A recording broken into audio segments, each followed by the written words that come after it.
So I am excited.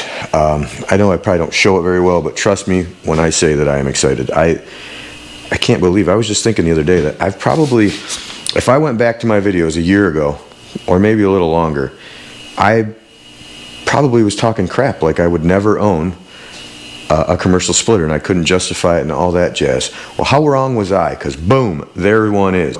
This thing is so sweet and humongous, and I mean, look at the rail. You see how thick the I-beam is?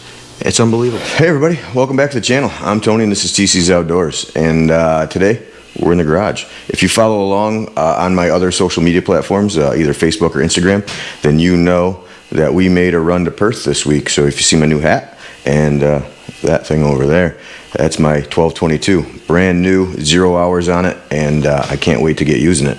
But my wife and I made that trip. It was as smooth as possible, let me tell you what. So when they say that you can run across the border and pick up your machine and save yourself some money, and it is painless, it really is. Sandra at Eastonmade had all of my paperwork all ready for me. You just go through the border in the commercial lane, they scan it, a few questions, and boom, you're on your way home. So I don't think it could have been any easier, to be honest with you. And I was anxious, to say the least, because I haven't crossed the border in so long, and I just can't really, you know, it's not something you do every day, make you a little nervous, but I would do it 10 times over. It was just so smooth. There was nothing to it. So either way, I didn't get a chance to tour the factory or anything like that. I was hoping to, but it just didn't work out as far as time goes. This time of year, the weather around here is so unpredictable, and the way I have to go is up Route 81, and it is, if you're in the New York area, you know how the weather can be up there, and it's right through like the Tug Hill Plateau and things like that. So I had an opportunity, there was an open spot in the weather, and I booked, and we made the trip, got back. My son had a bowling tournament, or a bowling match that day, so we left here and made it back for the bowling tournament, and all was well. So unfortunately, I haven't had a chance to run it yet. If you see outside, we have a little bit of water out there still. So it is drying up though. We have had some crazy wet weather, and I know everybody has. It is just unreal this year. So we had, I don't know, 8 or so inches of snow, and then that all melted, and then as soon as that melted, we got pounded with rain. It was rain like I don't think I've ever seen. Definitely haven't seen it in January like that. It was unbelievable. If it had been snow, we'd have gotten 3 feet. It was just crazy, but kind of crippling me outside. But hopefully the long-term 10-day looks like by Wednesday I should be able to get out and get splitting. So I've got a bunch of rounds split up. I'll throw a picture in at my my free ash zone that I've got, and you can see how swamped that is too. That was the day after the rain, this picture that I just threw in. So that water laying in front of all that pile of rounds is about 3 foot deep. Hopefully the water's going down over there also, and I'll be able to get over there Wednesday and get this bad boy in action. But today I want to add an hour meter before I do anything. So I threw an hour meter on the Countyline about a year into having it, and I got a couple of comments on that video that I didn't show enough of the installation, so I'll try to do a better job of that today. I showed too many stickers, they said, but it's kind of the name of the game. I like stickers, and I like you guys, and I like splitting wood, so that's kind of how it all works. I did put some stickers on this, and we'll talk about that after, but there's a quick tour of the stickers. So this hour meter is by Run Leader, is the brand name of it, and it's got a couple more functions than the first one I used. This is what you get in the box. There's a piece of double-sided tape, the hour meter, a couple of zip ties. These screws I may use. These weren't provided. They're just stainless steel screws that I had kicking around. I may have to use the screws, I'm not sure. I'm going to start with the tape, and we'll see how it goes, and then the instructions. So there's a couple different modes that you can use for 4-stroke, 2-stroke, multi-cylinders, that type of thing. So it also has a tachometer, and you can set the service intervals, so that's kind of cool. All right, so I've decided to start off with just using the double-sided tape that's provided, and we'll see if it holds up. If not, I'll be able to run some screws in to the location that I've picked. So it says in the instructions to make sure that it's not excessive vibration and that the temperature doesn't exceed 125 degrees. So on this is the air cleaner right here, and this is an air passageway up into the air filter. So I've already taken the top off to check it out, and this fits perfectly right here, and if I do have to run a screw in, there's still room on the corners if I need to put the screws on. So I think it'll work out well here. So like I said, I'm going to use a double-sided tape. I've already got it on the back of the hour meter itself. I'm just going to pull that off the other piece of backing. Maybe. There we go. And I'll do my best to get it on here as straight as possible. Oops, we'll add some sticky stuff. And there we go.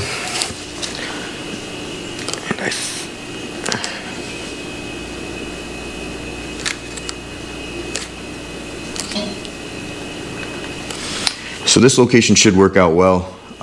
And like I said, if we need to, we can spin these off quick and look in the air cleaner. But if I have to run the screws inside to the mounting holes, if the tape doesn't hold up, it would be right in that cavity right there, and it's open all the way to the bottom, so it's not like it's going to interfere with anything. I'm not poking extra holes in the actual filter housing, so I think it'll work out good. So now that we got the hour meter mounted, I just got to route the wire here, and I can trim this down once I figure out where I'm going to run it and try to keep it out of the way of everything. And someplace that I can, I don't think I want to run it behind.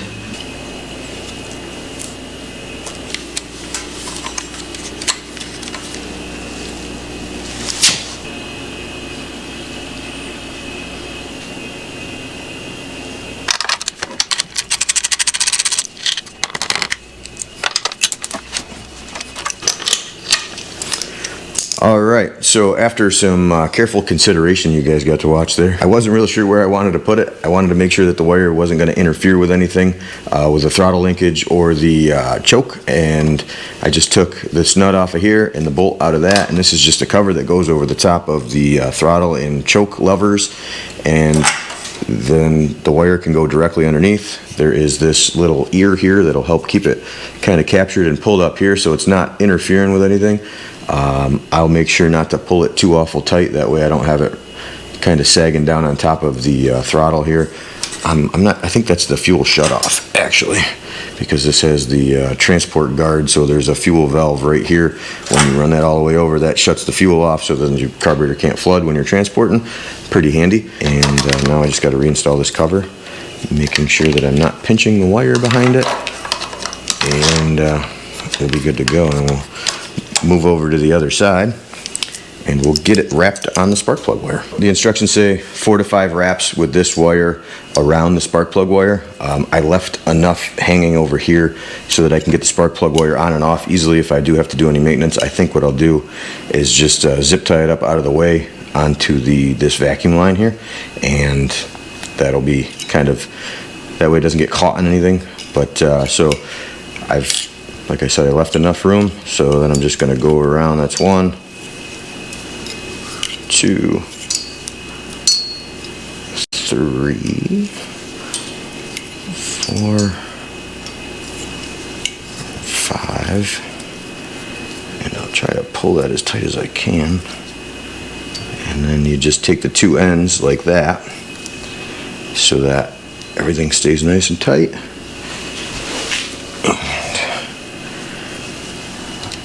Wire tie and go around the 2 ends,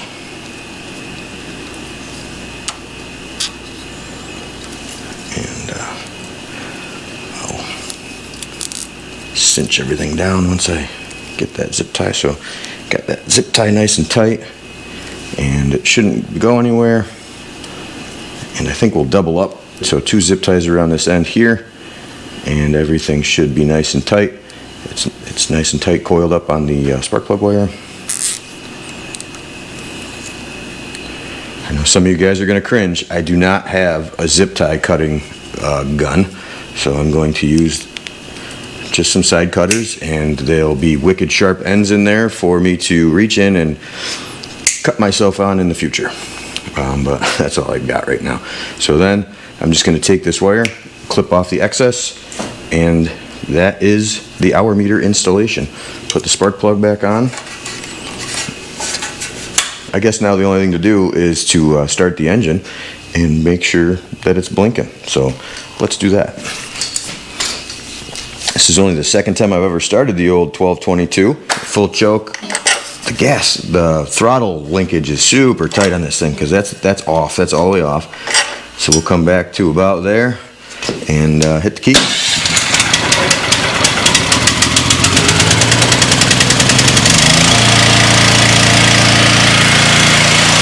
Up the throttle.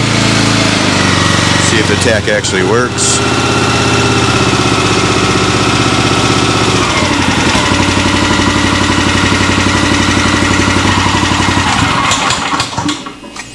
Okay, so here is my run leader, hour meter fully installed. Like I said, if I need to run screws in this later on through these holes, I will. But hopefully the double-sided tape holds that on there strong enough. I don't think I'll have to worry about it. It's kind of protected from any kind of rain or anything underneath this little ledge of the air box. So I think it'll work out good. And there it is, wrapped on the spark plug wire. Nice clean install. Pretty neat the way it all worked out. So hopefully this helps you if you're looking to put an hour meter on your machine. Like I said, this is the second time I've started this, so now is the perfect time because now I'll know the entire life of this machine, how many hours are on it. I just like to keep a tab on my oil changes and things like that, especially I guess on all my small engines. It doesn't matter if it's a $13,000 splitter or a $2,000 splitter from Tractor Supply. I still like to maintain my equipment. I like them to last as long as they can, so that's why it was 11 bucks for that thing. Definitely worth the $11. I'll put a little time lapse in while I'm rambling here of me putting stickers on. So I didn't want to it was a lengthy process. I had a lot of leftover stickers, kind of duplicates that I've accumulated, and we'll give a quick tour. So we got Outside with Shad, Blog Cabin Firewood, Mountaintop Outdoors, the Hogs Logs, Open Air Adventures, Todd's TOA, Larry Cluck, On the Farm with Jeff, Janine and Jeff, Bobby Six Guns, Wolcott Family Works, Club Dora Outdoors Firewood, Around the Yard, Dude Ranch DIY, York Firewood, and that was the back. Back's already filled up. Hardworking Man, Ken's Cuts, Outdoors in the 608, yours truly, Back 40, and Firewood at the Furnace. So those are all the stickers that I had accumulated that were duplicates over the course of the last 2 years. And there's some that I didn't have duplicates of. So if you don't see your sticker on there and you would like to send me one, I would really like to have it. If we haven't already exchanged stickers, we'll swap quick, and I'd be glad to get one out in the mail for you, to you. And I already sent a message to WD-30. He's going to get me a sticker in the mail. And yeah, I think, like I said, anybody else out there that wants to do a sticker swap, let me know. I would be happy to. I think the splitter looks fantastic with a little flare all over the side. So my plan is to fill up the front, and then I'm going to move on to the top, and then the side of the tank, and I think that would probably round out all of the firewood channels that I've probably ever heard of. So I am so happy to have this splitter. I've been out here, I don't know, a couple, 3 nights now, sitting in my stool, cold adult beverage in my hand, just admiring it and watching YouTube videos about firewood. And if you don't already follow me on Facebook, you should go over and give me a follow. I post pictures and stuff like that. You would already know that I brought this thing home. But either way, standard 6-way is what I ended up with. And I also got the tall 4-way. That's in the back of my truck still. And you can see there's not even the paint worn off the rail yet, or off the beam. So I'm pumped. If you're looking to put an hour meter on your machine, I'll throw a link in the description. This one's kind of fancy with the old tachometer and everything built into it. I'm not sure if it's accurate, and I'm not sure I would even know how to check if it was accurate, but it's pretty neat to have it, I guess. The big thing for me is the service intervals. That's kind of neat. So it'll show up with a wrench or something on the display when your hour meter reaches a point where it's time for an oil change. So that's kind of neat.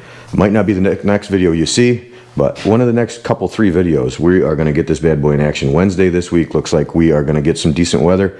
Actually, it's supposed to be nice all the way till Wednesday, so hopefully by then it's dried off and I can get over and split some of that ash that I've got at my buddy's house around the corner here. So that would be ideal because that's pretty much all I have to split right now.